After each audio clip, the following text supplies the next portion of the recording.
Welcome to Road to Blake Street Banter, where we all know what the word banter means, and we are all along for the ride for all of our dudes because we're all here, and it is the first week of the season.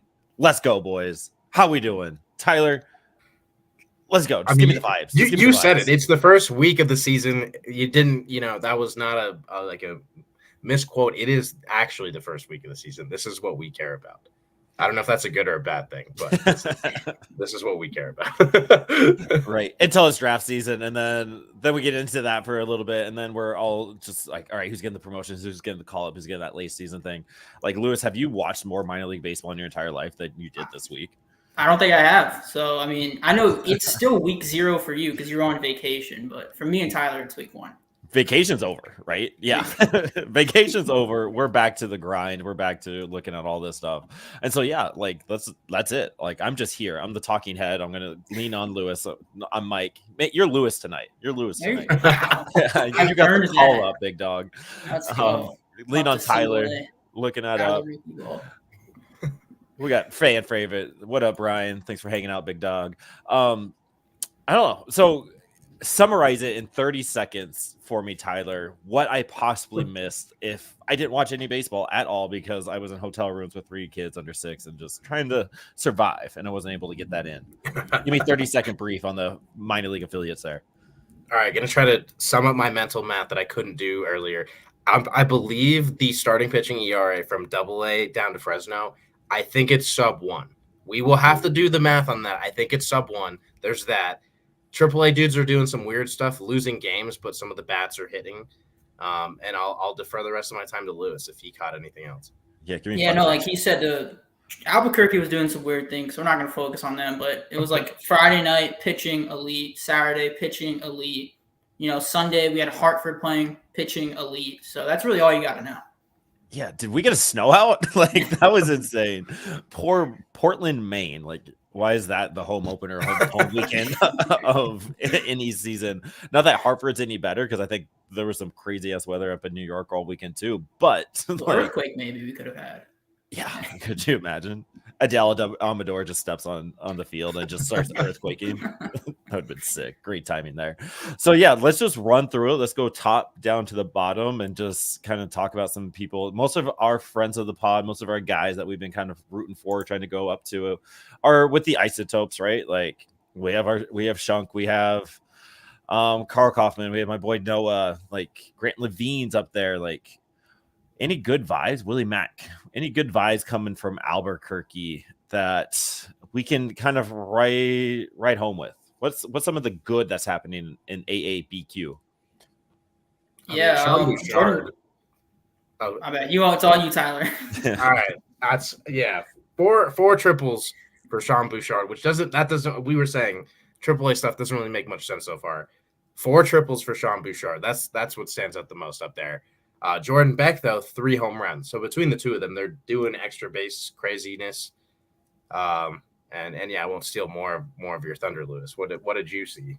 Yeah, I was gonna say Jordan Beck. It's the low hanging fruit of Albuquerque, but he had a double that I think traveled like 400 feet. It hit off like the top of like the middle, right? The door to come out, but. He's hitting balls hard, even if they're getting caught. I think he'll be up anytime soon. The rest of the lineup, outside of him, Bouchard, Hilliard, it's doing some things that we don't like. Yeah. Am I seeing this right? That Jordan Beck has 11 walks? Like, no, 7 walks. 7 walks to 11 strikeouts. Yeah, that sounds right. That's insane for his first 28 at-bats at the AAA level. Like, usually you see guys, like, they hit bombs and, like, they're striking out. Like, the walk rate, that wasn't something Beck had in Hartford. No, teams don't want to pitch to him. I mean, he's like the one guy in that lineup that is a threat to just embarrass you every time, and then throw his bat on you. So I would say, you don't want him hitting a home run. He will throw the bat into the ground. Bring that little extra volunteer swag there. Yeah, Coco Montez doing okay. 707 OPS there, 7 hits. Those are the guys I'm kind of looking closely at. Some of the major league talent that's already touched the major league and see what they come out like Coco and Hunter Goodman for sure. Like the guys that I'm watching because they're friends of the pod and all that, but like they have that taste. Like, is Greg Jones Joe Rock worthy? Like, is he paying off? I saw some of your tweets, Mike. Like through he gets a walk, he's still second, and then he's already in scoring position by the second next batter. Like, is he really changing the game that much as he's playing it? Yeah, I mean, he can play the infield, the outfield. He has speed. I think the one thing I drew from this week that is Bud Black is going to love this guy in the lineup. You can play him middle infield. You can play him center field. He has speed. He's lowering the strikeout rate. He's kind of doing everything we need him to do. And I know he got injured. We thought he was going to be called up because he was scratched from the lineup lately, but it looks like it's just an injury. But no, I love what Greg Jones brings. I mean, if Doyle gets hurt, I think we can plug him in and he'll kind of do the same. Yeah, I mean, he kind of deserves that shot. What's funny, we were all like, why is Jay Cave here? And Nick in our chat created the best meme so far of the year for us. It's Jay Cave's face on a rake. And, Jay Cave's done some good things at the big league level, and he doesn't deserve to get cut loose, but someone like Greg Jones deserves a shot at some point very soon to run around in center field, to draw some walks, to steal some bases. That's really what he's going to be good for. We did see, unfortunately 2 strikeouts today, which that's not terrible. That's 40%. For one game, that's going to happen. That does boost his strikeout rate back over 30%, which we don't want to see that. We want to see it under 30. That first week roughly of games for him was a big step in the right direction. So hoping that we can see Greg Jones just continue to do some good things and make us feel a little bit better about that trade. Yeah, it's not just Greg Jones though. In the PCL, Albuquerque has the most strikeouts by 8. We have 101. The next is 93. So the whole lineup is just swinging and missing, and we don't have a lot of walks to show for it either. So and that's kind of been a trend for the major league team too. So it's a worrying trend. That's got to change somewhere. I was listening to a podcast about owners and front offices and all that. We're not getting into that, but if we're seeing this trend, this 30 plus strikeouts, my boy Michael Tolio, he went Yamo last night, and then he comes back today and has first 3 at bats for 3 strikeouts. I was able to catch the 7th and 8th, 9th inning tonight on the way home from the Tigers game, and it's just all right, so what's happening here, and why is this a huge epidemic from AAA to the majors? Even the big dogs that we have that are high on our list, our biggest concerns about them is this bat to ball skill minus Amador. Everybody else we're a little bit worried about. And at what point does that start changing? And I know Pacheco, he knows about it, he gets it, and I'm sure Bam Bam gets it, but when is I need the front office to kind of all right, we need that analytics department back. Let's figure out what this looks like at altitude. I don't know. And that's the biggest concerns that we always go through. What is the threshold for a Rocky player to be good with a strikeout rate here and there? At what point are we scared? I know 30 is kind of the one that we have all kind of been watching, right? But if it's 32, is it really scary? Or if it's 27, is it that much better? What is that? I'm wondering what that threshold is, Tyler. Make sense of this to me. I mean, I think there's always going to be a little give and take. We all know about a Joey Gallo, a man named Joey. There's bounds to things. You can strike out 40% of the time if you're doing everything else really well. That doesn't leave you any margin for error, though. So 30 for a normal player is where you don't leave yourself any margin for error.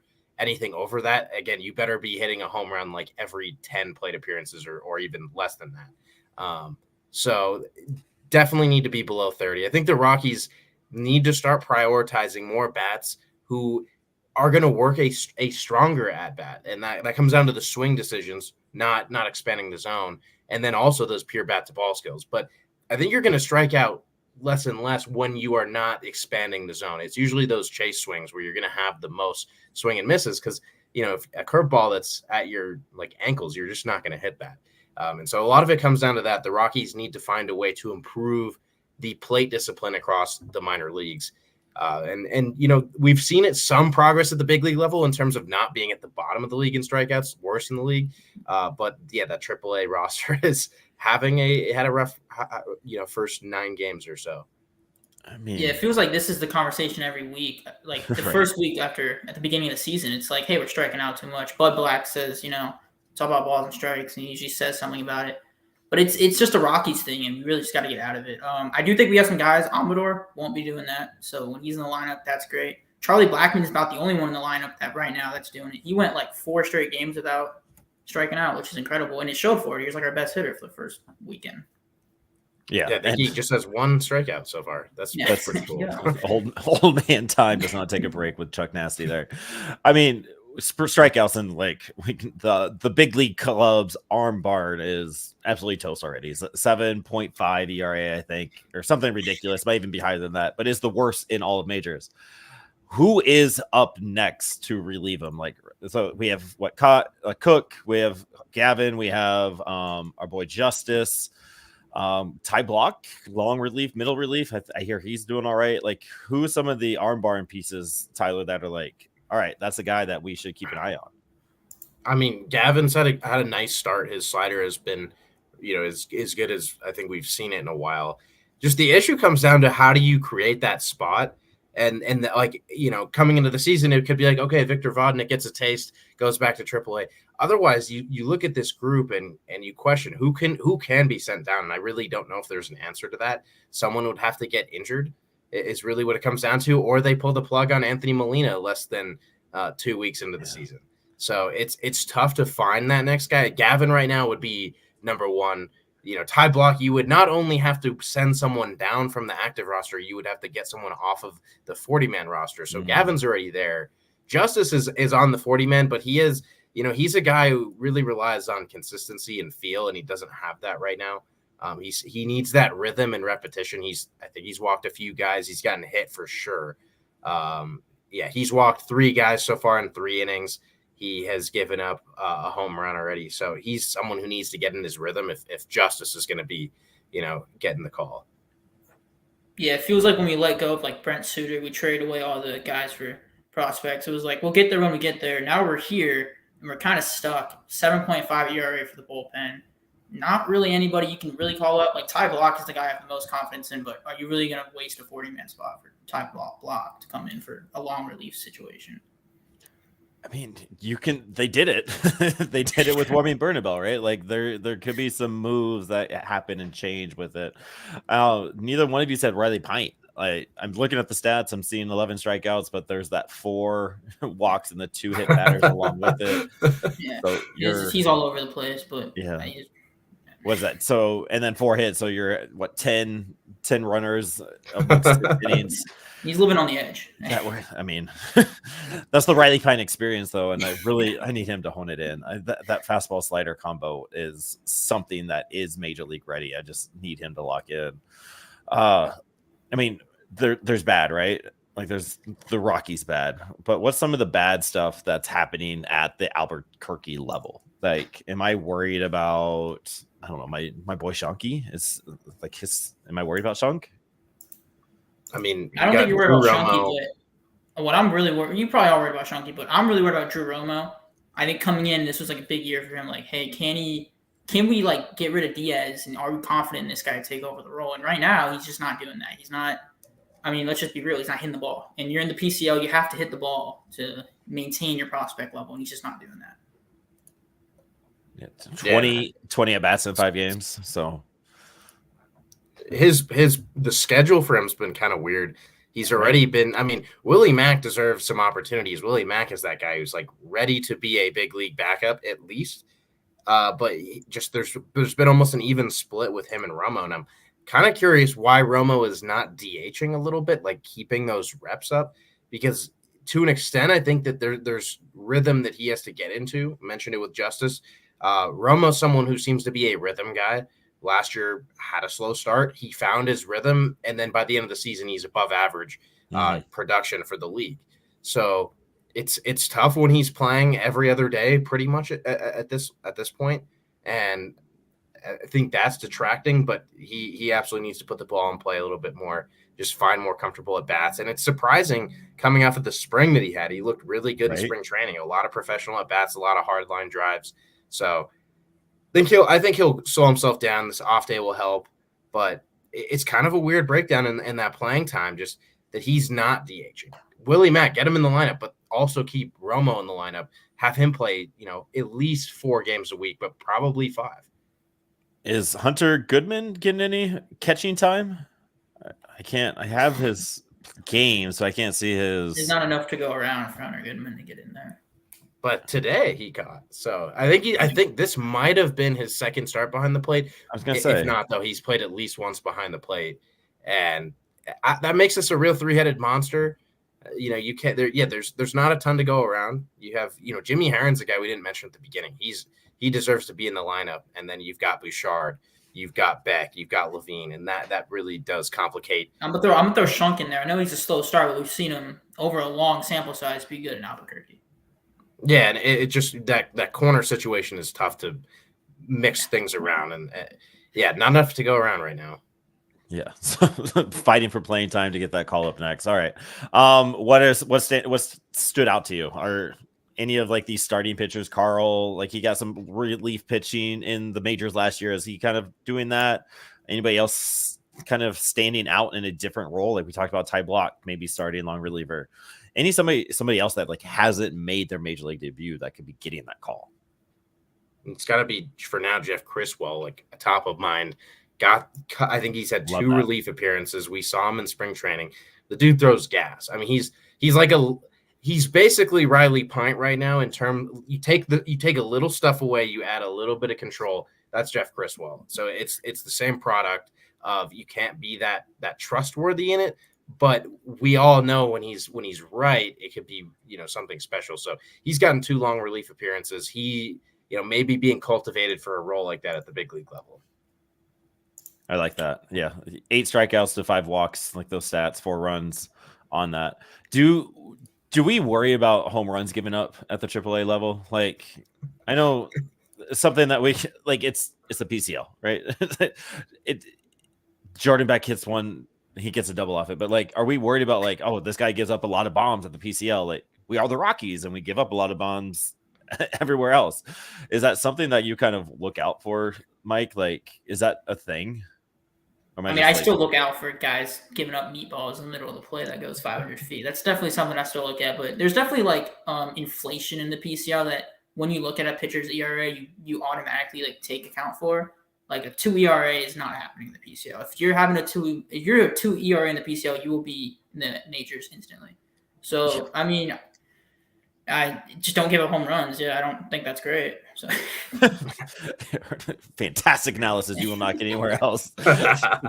Right there. Well, I mean, that's Jeff Criswell from last season. Like you throw away the home runs a little bit, but it's also like, okay, the guy gave up 32 home runs last year. I think there is a conclusion to be drawn there. Yeah. It's you realize, okay, he wouldn't have given up 32 home runs elsewhere, but that's 32 home runs. I probably led the PCL, although maybe not. There might have been a guy out there giving up 40, but Jeff Criswell is case in point on that. That's something he truly could work on is commanding the baseball so that it's not getting wrecked. Yeah, and I mean Blake Snell kind of lived on that, right? Like he give up a long ball, but nobody was on base to do anything about it here or there. So it just kind of depends on when you give it up. I mean, 35 is a lot. I was just looking at Kyle Freeland's number. Like somebody give that man a hug for us. But just he's given up 3 home runs of those 17 earned runs.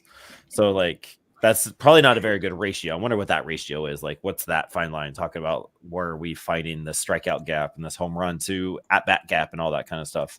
But our snow goats, so to speak. Real quick, I just want to quickly point out the home run thing. We have like 13 let up. The White Sox AAA team, not in the PCL, has let up 30 in 9 games. They played Norfolk. They did play, the Orioles AAA team that is going crazy. No one has at least. That's funny. Yeah, I wonder who would next be, because it's not fair. Like that Orioles team would beat up on the bottom third of the major league. That team is stacked, and no reason any 4 of those guys shouldn't be on that team. Like they should be up with the big league squad. It's insane, absolutely loaded talent.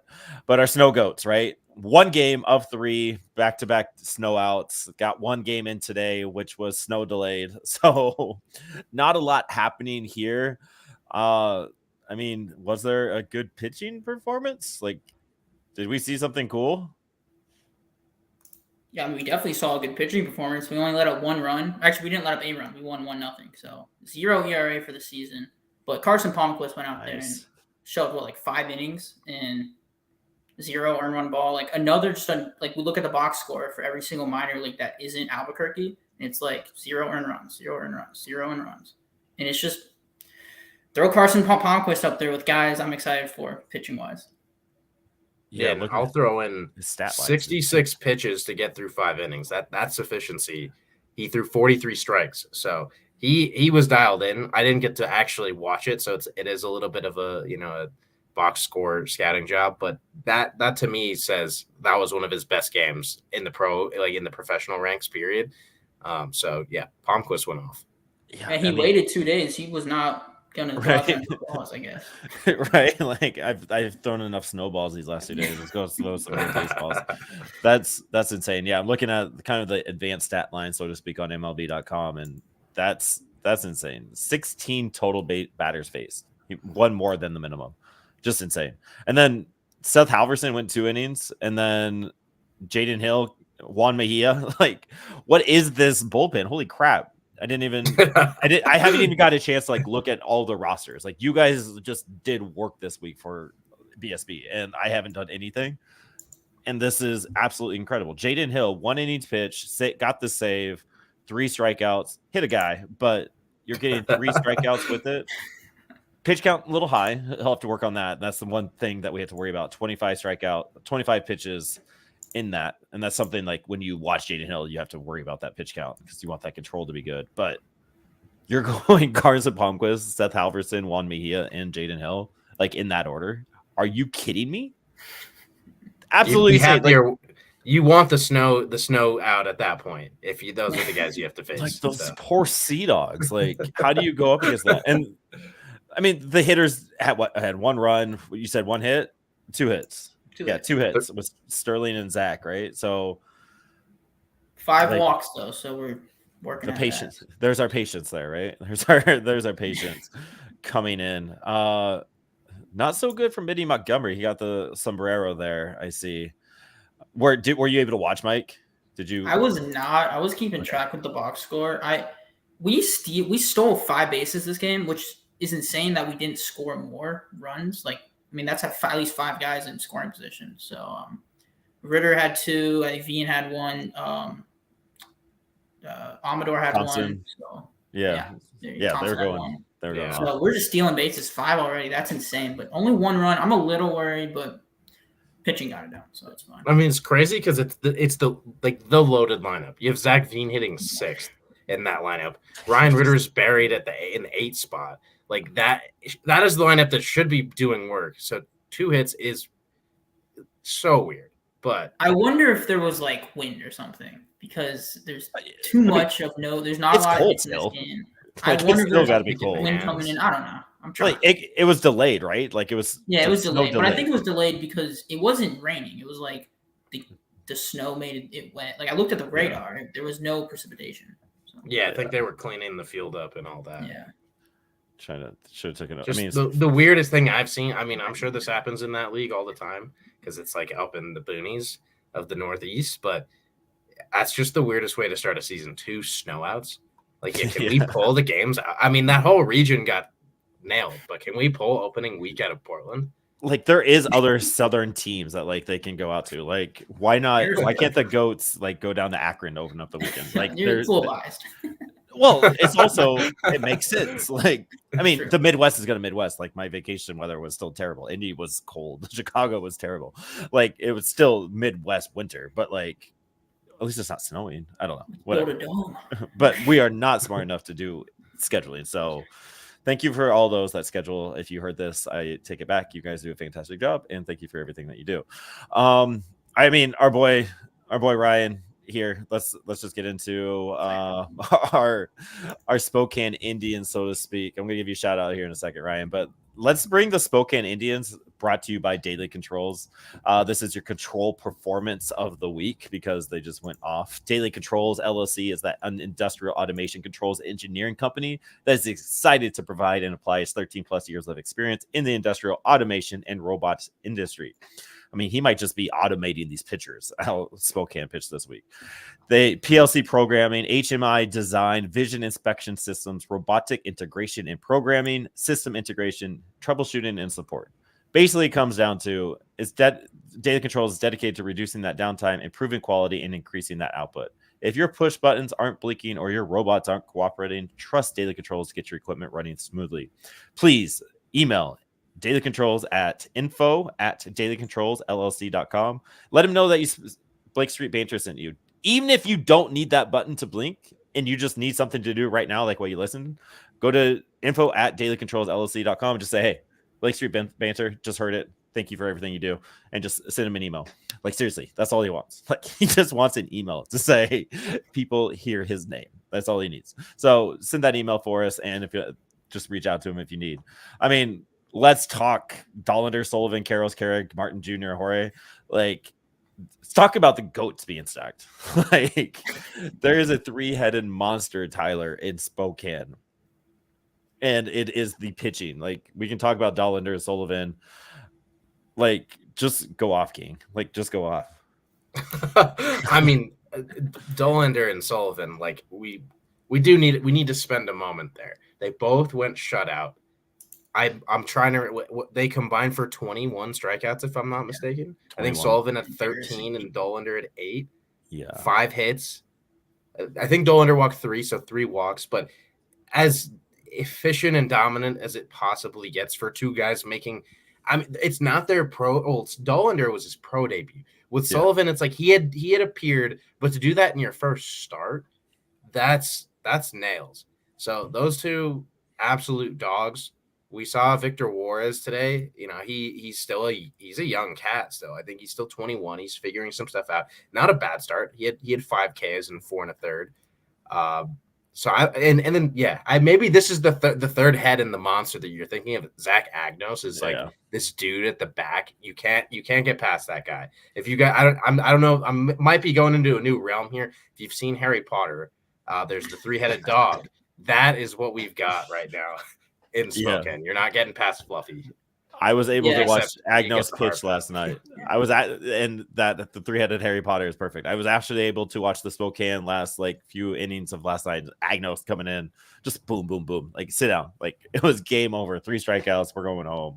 And I love the fact that he's picking up where he left off last year. Like, again, just absolutely stunted. So, I mean, Lewis, who had the better debut, Sean or Chase? I think I didn't watch Sean's, or I didn't watch any of them, but Dollander I listened to on the radio, and I must say there was an inning where he walked a guy, then an error, so first, second, no out, and you're thinking he's gonna let up a run here, and then he immediately strikes out a guy, like double play ball, and it's just like, what can't this guy do? He gets into trouble, strike out, high fastball, boom.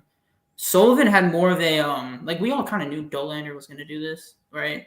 Like, some people thought he'd start in Hartford. Some people even questioned why he wasn't in Hartford. Mm-hmm. So I think Dollander dominating was kind of just like a thing.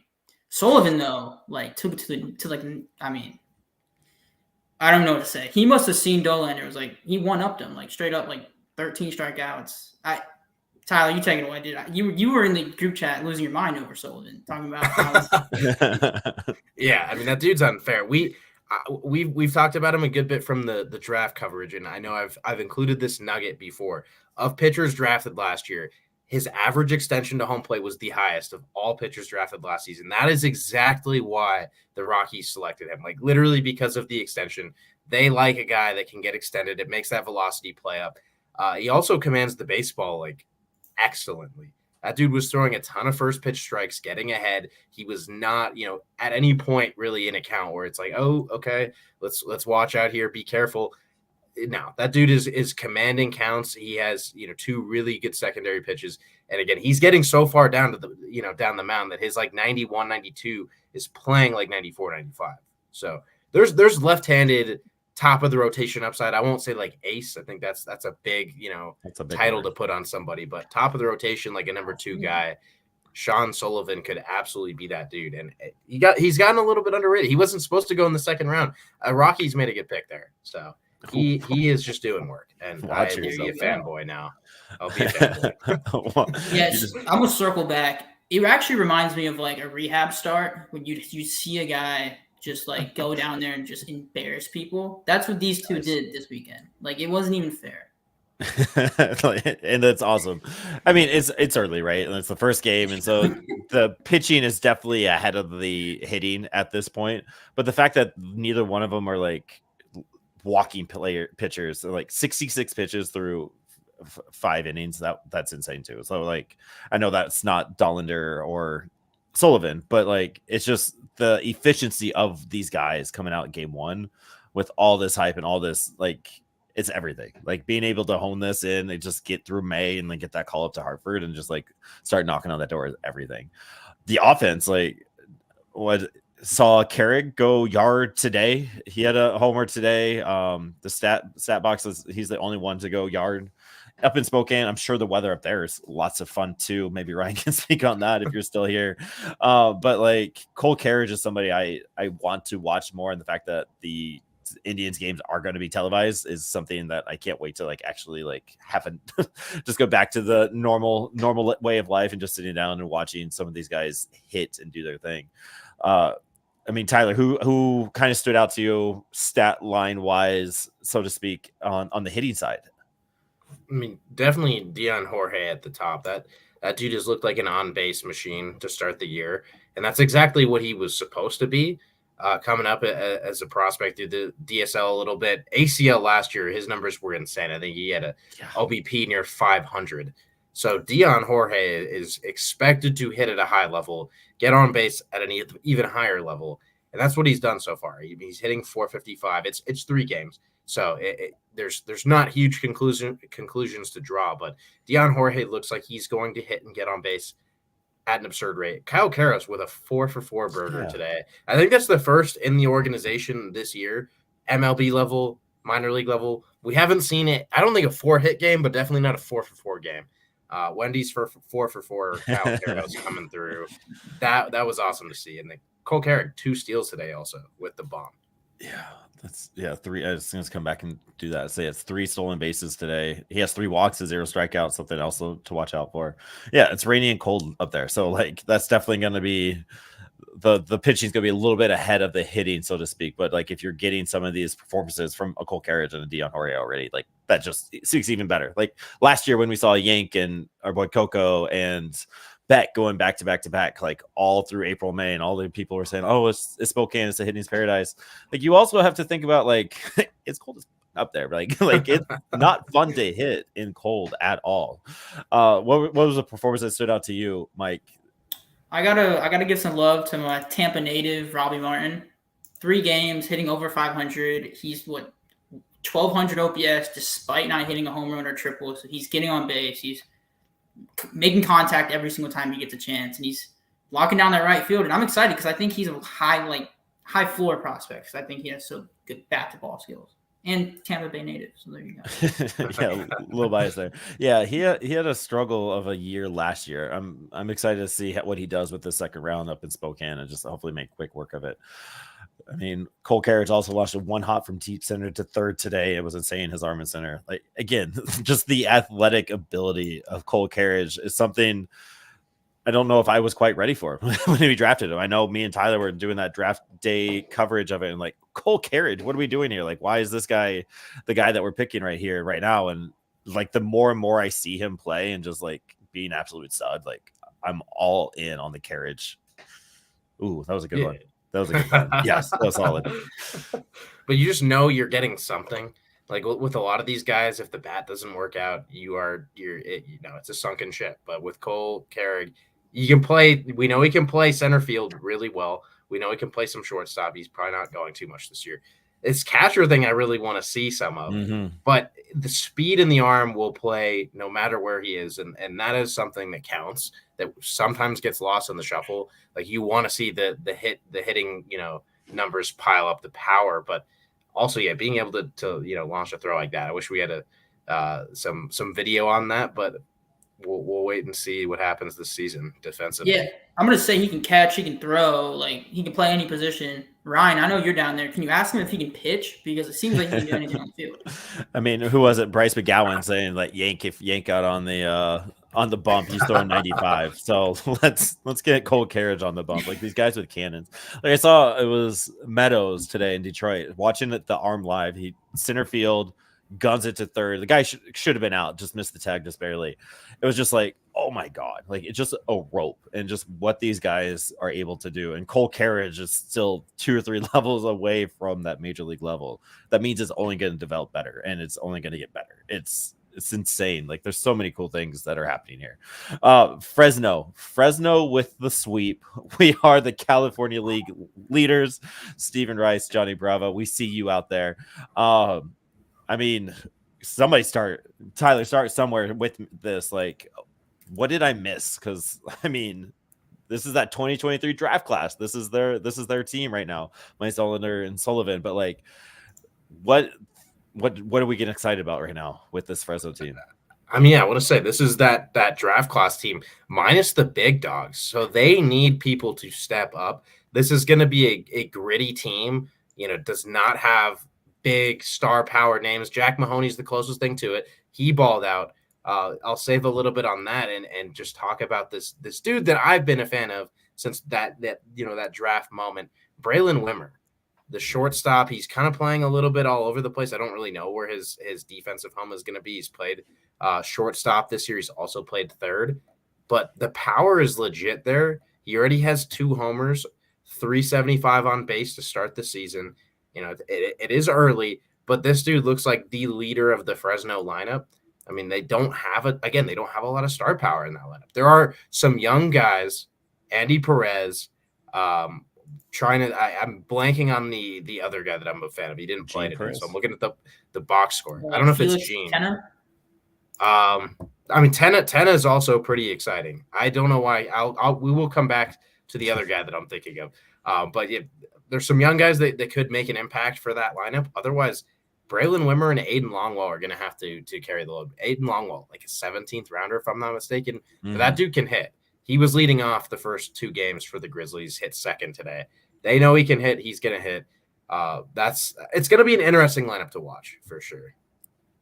Yeah, it's a nice mix of Latin players and like draft picks from last year, like Ben McCabe on here as well. Fidel Cruz, he was somebody I know that Isaac was big on. I remember seeing his name on some of those articles that he was writing a little bit. I'm excited for Andy Perez a little bit. Yeah. I know he spent there all last year, but he was 19 years old last year. Still 19. Still 19. So it'll be interesting to see what he does and goes through it. Who stood out for you, Mike? I'm gonna take the easy one. I asked the Fresno guys, like, who's your go-to guy? Who do you think will be the best prospect at the end of the year for Fresno? They all said Andy Perez, and there's a reason. 19 years old, he's young, so we've seen this middle infield story before with the Rockies. He's killed it before in his career. 9.0, I think it's a 938 OPS right now, and he's playing shortstop, one of the hardest defensive positions, and he's 19. I think he'll be like a top 15 prospect for the system by the end of the year. I love it. Let's get hot in here. It's cold everywhere else. Hey, I think that's a cold take. I think that's guaranteed. Right. Yeah. I mean, he was solid last year. He didn't have a lot of power last year, but you could see his development from April to September, and just him being a ball player played out. I don't know what the Rockies are doing with our boy EJ though. EJ does not need to be stuck in purgatory down in Fresno. He is too good out there. Like, pretty sure he is just leading the team. Like, he has 6 walks, 3 strikeouts, 800 OPS.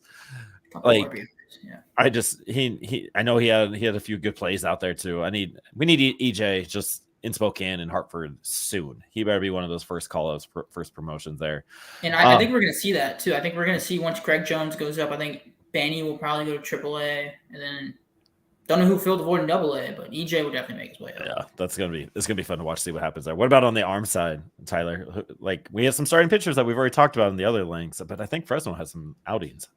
Yeah, and I mean, I know Mahoney's gotten a lot of hype. We talked to the Fresno dudes. Stephen Rice out of the gate was like, Jack Mahoney is going to be really good, and yeah, Mahoney he's solid. He missed a lot of time with recovering from Tommy John in 2022, a little bit in 2023, just recovering and getting back to speed. He looked good at the end of 2023, and I think that arm strength is just continuing to build back. But the guy that I will always have an irrational love for watching this guy pitch, Isaiah Coupe, the left-hander. He's not going to blow you away with the heat. He's like 89, 90, 91. but he has 3,000 RPM breaking balls. Like not that many guys can do that. He spins it. If you watch him throw a breaking ball, from that, really from anywhere, but especially, your usual center field camera angle, that thing looks like it is bending air. It looks like it breaks like 5 feet. It's insane. So he is probably my favorite prospect on this team. I was high on Braylon Wimmer. Yeah. Isaiah Coupe, though, is just so fun to watch. It is a special ability to spin the baseball. So those are the two guys leading the charge right now. They have, kind of that hodgepodge of other guys. And there's two interesting storylines with a couple guys who made relief appearances. I'll toss this back to Lewis and just get some thoughts on, what we saw with two surprise relievers. I'm gonna quickly shout out Jace Kaminska. I know man. Nebraska guy. Big Red. Let's go. There you go. Let's go. Big Red. There you go. He went out there and kind of put the same stat line as Mahoney. It's a little less strikeouts, but same thing, 5 innings. We seem to really be not wanting these guys to go plus innings, but Colin Bumgardner had is that his name? Yeah. 3 strikeouts in 1 inning. Just perfect in relief. So there's that. Yeah, and then something that I think maybe Tyler was going to talk about, but Jake Madden was closing out a game yesterday. It was slop time. Like it felt to me, because I was able to kids finally went to sleep before we were going out to Detroit today, and it was all right. Let's put on the Fresno game, see what's happening. There it is, Jake Madden. It's like why is he here? But short week, right? You got 3 starters that can only go. We're up. I think there was 11-4. Like it was pretty out of hand. So Jake Madden came in and did his thing, and then I'm seeing if I get Tyler yet.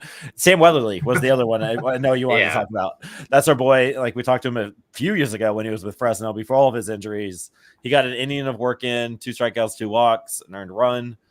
For me, I don't think I'm worried about that, because it's got to be just pushing innings and working on stuff like it's his spring training. Again, wasn't able to watch. That's my complete just rationale behind that. But he's somebody that we kind of have to keep an eye on, because we're still high on him. Like his stuff is insane. Like his stuff was nasty a few years ago, like just nuts. So it's still in there. Just can we get healthy? Can we get past this bump and just do his thing? But I mean, it would make sense with this being that half a week. Keep these guys, get them a little bit of game action before they're waiting, an off day and then some to get it their first start. So I could see Weatherly being a bullpen guy though, just because of the health. There's been some command issues in the past. I could see that. Jake Madden is a guy you cannot give up on as a starter yet. So he absolutely has to get back in the rotation. The logic there makes a ton of sense, and I'm just hoping that it rains at the end of the day. I mean, you look at this list of arms. Like you have Kaminska, Mahoney, Coupe. Who else might start? I think Vargas is down here too, right? He's not going back till July, at least. Yeah. Yeah, Brody had TJ, John. And maybe Brady Hill might be a starter. He might be able to correct me, but Tyler Hoffman, he has some experience doing it. But Jake Madden has to be the Friday night starter. He has to be the number 4 starter on this list, as I'm just quickly looking through it. So something to watch out for. Boys, we said 45 minutes. We're at the 45-minute mark, but we also had that one thing that we wanted to do. And we're going to do it. Do we do it? All right. Yeah. Hit that button right now to mark the time, Mike. That's something that we're going to get better. We need to get more social clips out on the YouTube Shorts, the Instagram, the TikTok. So if you hear us talking about producing, because again, we have no idea what we're doing back here. We're just out here for good times, good vibes. So we're trying to figure this out. And so if you hear us talking, this is our behind the scenes conversation coming out here. So we're going to do a draft. We're going to pick 1 guy, 2 guy, 3 guy, 4 guy, 5 guy, 6, 7 rounds, which let's not elaborate too much, fellas. Let's just say it quick, why, and go. On our minor league affiliate draft for Blake Street Banter, Mike, me, and Tyler. You'll be seeing our 3 talking heads on this quite a bit, with a few guests here and there. James and Noah are going to be dominating the major league circuit. First pod's going to come up hopefully at the end of this week. Some kind of major league pod will come up, and there'll be that. So us 3, we got this. So we're just going to pick our guys. We can double up, just because he was the like Jordan Beck was picked for home runs doesn't mean we cannot pick him from OPS. Otherwise, it gets too convoluted, especially with first promotions and call-ups and that kind of stuff. So I flipped a coin just now, and Mike, you're first. Tyler, you go second, and I'll go third, and I'll do Snake, and we're just going to go down that list. We'll start with home runs, go stolen bases, OPS, strikeouts, innings, first promotions. Mike, you're going to do the typing on the Google Doc, while we do this. The important part. Yeah, that's why you get to go first, because you're working. So who is your minor league affiliate, like only home runs in the minor leagues for the Colorado Rockies affiliates, leader for 2024 season? I'm going to go Zach Veen. I'll change it up on you guys. I'm just really optimistic in Zach Veen.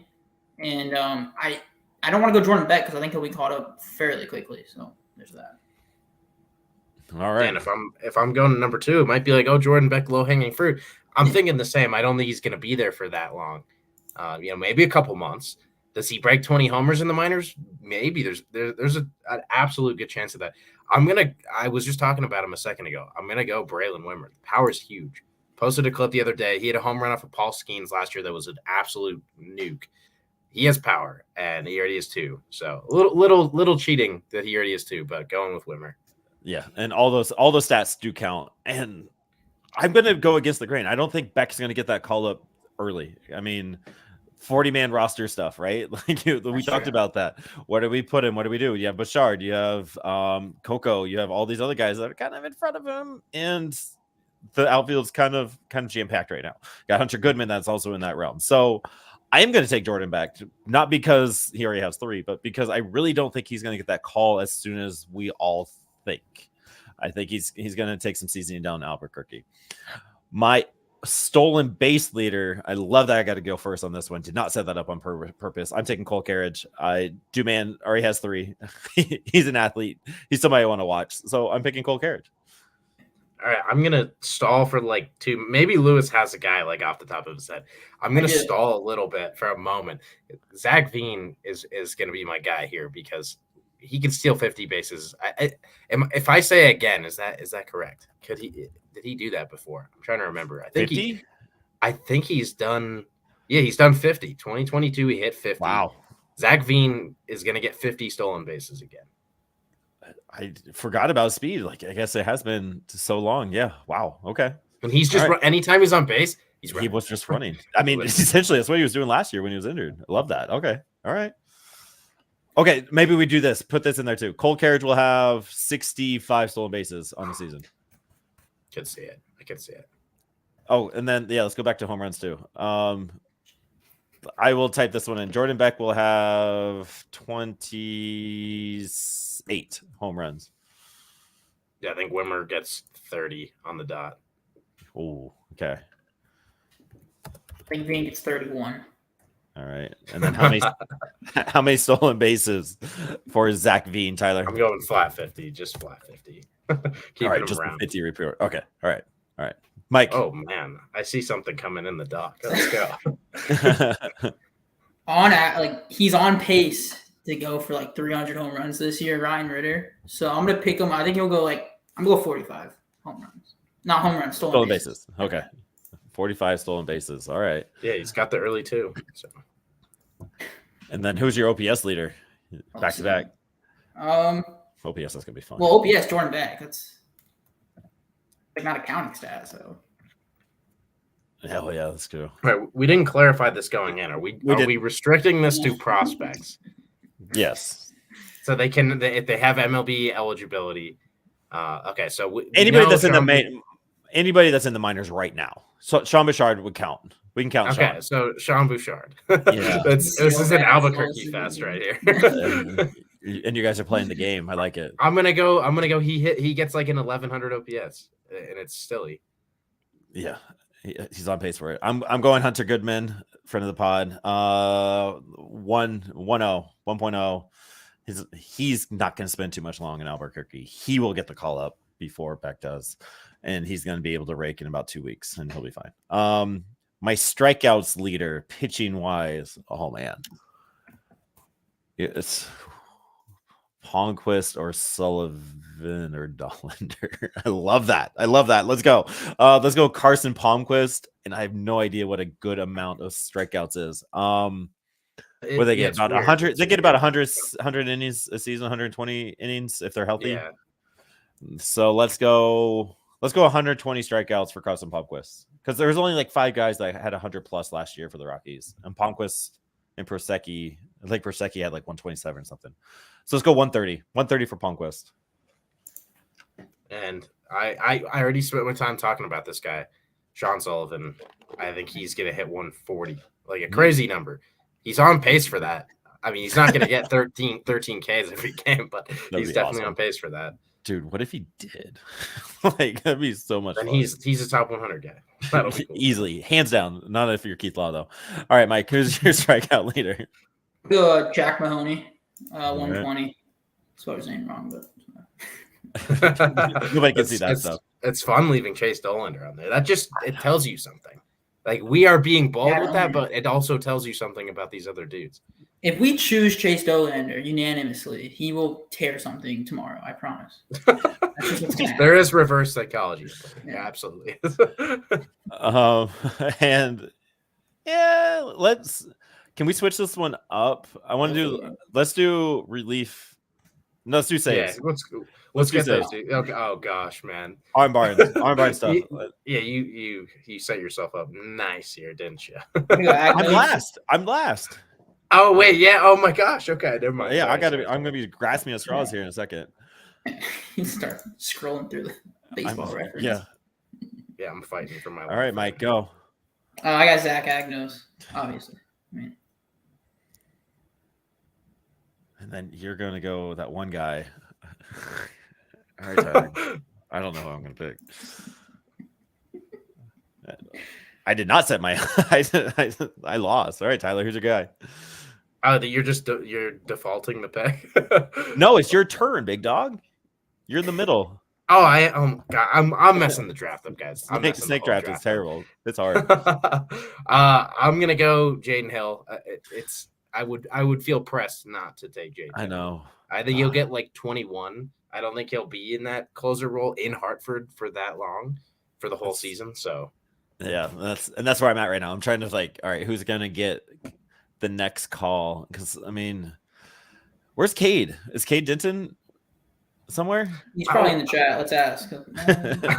I don't. That's crazy. I don't know if I don't remember seeing his name. He has to. He's if you're hanging out. Because I don't know if he's starting or relieving, but it's got to be Mejia. I don't think they're going to use Halverson as a closer. I think he's going to be that middle guy. I mean, let's go Juan Mejia. He had the experience last year. He was like second, third in the affiliates, and Jaden Hill getting called up or whatever might come perspire of that. Juan Mejia. He's going to get the third saves. You guys are. I got to go low though. Let's go with 17. Goats are going to win a lot of close games this year. There you go. All right. And then so promotion and call up. So promotion is from minor league affiliate to minor league affiliate. And then the first call up is from wherever to the majors. Just to clarify that. My first promotion pick is going to be, this is hard. I'm going with my boy Cole. Cole Carriage is going to get a call up to Hartford quickly, even though it is not set up for him to do that because the Hartford Yard Goats outfield is stacked. But Cole Carriage is somehow, some way, shortstop catcher. He plays like every position. Yeah, exactly. And he's going to be big enough stuff. So my boy Cole, first call up. First promotion. Man, this is tough. This one is tough. He's already gotten an award here. I don't know if we could call these superlatives in a way. I'm going Jack Mahoney. Yeah. I'm looking to those lower minors. I think it's a little bit easier to get the check of approval. So, what day will he get called up? No. Yeah, start doing that. They did that on the MLB pipeline one. They said exact days, like when these guys were going to get called up. It was insane. It was fun. I'm gonna go Chase Dollander. Yeah. Self-explanatory. Yep, that's a good call. All right, and then who's your first MLB call up? I already have the graphic made, so I'm gonna go. That's great. Nice. Is anybody in the AAA getting called up right now, or AA? It doesn't matter if they've had experience in the majors or not. I'm gonna go. I feel like you would know, Aaron. Yeah, you might have some insider information. No, makes it unfair. I'm gonna go, and this sort of cuts against what we were talking about earlier, but I'm gonna go with Matt Cook getting that kind of emergency type of relief. Like, this is just that guy that needs to get pushed up and fill innings for us. He was really solid last year until like the very end of the season. Yeah, he had 2 weeks where he didn't give up a run. He was really good. Yeah, getting a little crazy with it. But I think I'm going along those lines too. It's definitely, I'm thinking like arm bar and piece, and then it's between Ty Block and Gavin Hollowell, and I'm leaving Gavin. I'm leaning Gavin just because I like him. I want him to get up there and do good things. Nothing against Ty Block. Like I like him. It's just, it'd be so much more excited if Gavin Hollowell got the call up, so to speak, and was able to go be in the majors there. I mean, that was fun. That was good. So when the MLB guys do this, when James and Noah do it, I want to see James do like highest ERA, most blown save. That's a good one. Don't give him ideas. I mean, yeah, he doesn't need any more negativity to go there. That would be a terribly fun thing to do. Yeah. I don't know. I mean, we got to get through this season, some way, somehow. So the Major League pod, it's gonna be rough. Yeah, we're gonna be positive. Yeah, they'll feel fine. Good luck to them. There's some good things to take away. Like, there were some home runs. Like, Brent Doyle is on his 2020 pace. Let's go. I need more stolen bases. So far, hit a dong. So there's some things to be excited about. Chris Bryant's an automatic out. Okay, are you jumping ships to the major? No. Chris Bryant's gonna turn it around, I promise. No, dude. Okay, can we talk about that real quick? We'll end it with it. What is it booing him? Like, oh yeah, that's messed up. That's BS, right? Like, yeah, that was. I mean, it's stooping too low. Where it's like, we saw what happened with Alec Bohm. Oh, everyone likes to talk about the Alec Bohm thing. Alec Bohm is just like the most mid player, and he was still the most mid player after he got cheered on. But like, can we just give this guy some support? He's a nice guy. He's awesome. Nice guy. He said some things that I don't want to put. It was weird what he said. I don't think you could take that back and try to twist it any other way. He's such a nice guy, though. Like, can we be nice to him too?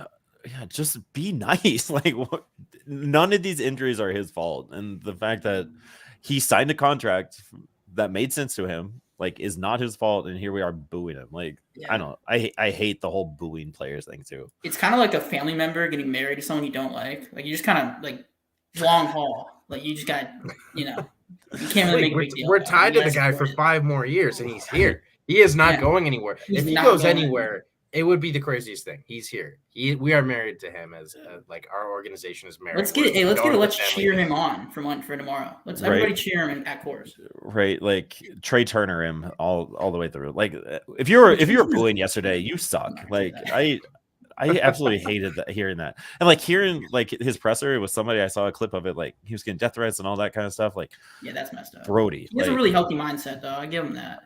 I mean, he has to be. I mean, he's got a lot of like. I think one of the things that can get you past that is a 9-figure bank account. I think that helps you ignore the hate. It definitely helps, and the support system around it. But like, don't be a jabroni. Don't boo players. Yeah. That's you suck if that was you, and you come at me. You can boo if it's like 25-1. I think you can boo there. That's about it. Like that's just booing the team at that point. Don't boo Kate. When he's being announced and you're booing him, go home. That's like weird. Yeah, that's weird. Like vibes. An opposing player. That's stupid. I saw some people saying some people owned up to it on Twitter and like responses to Patrick Saunders, and they were like, "I was booing the fact that we traded the best third baseman and got Chris Bryant instead." And it's like, just don't target that at Chris. Like, Chris didn't choose this life exactly. It would have been funny to offer himself a contract. So dumb. Whatever. There's one person doing, everybody was doing them. Oh, should have had the schedules up next week, but Monday's an off day, so you're listening to this if you weren't able to. Monday is an off day for the affiliates. Go enjoy the solar eclipse healthily. wear your glasses, and then get ready for Tuesday, Wednesday, Thursday, Friday, Saturday, Sunday, all week. We got 4 games every single night of the affiliates with studs, with dogs, and we'll be doing our best to cover it. No more snow. No more snow. It's gone. It's never coming back. And let's go have a good time, good vibes. Make sure you tag us and all that. Dude, Ryan, that picture that you tagged us in on Twitter, that is a sick picture. So Ryan's our boots on the ground in Spokane. Right. Yeah. I need Ryan and Matt. Matt is a Spokane cat that's been with us for a few years, just following along, doing his thing. So Ryan and Matt, you need to meet up and talk BSB for us. With that being said, go Rocks. Make sure you hit the button. Minor League affiliates. Woo! Thank you for watching and listening. Please check out our link tree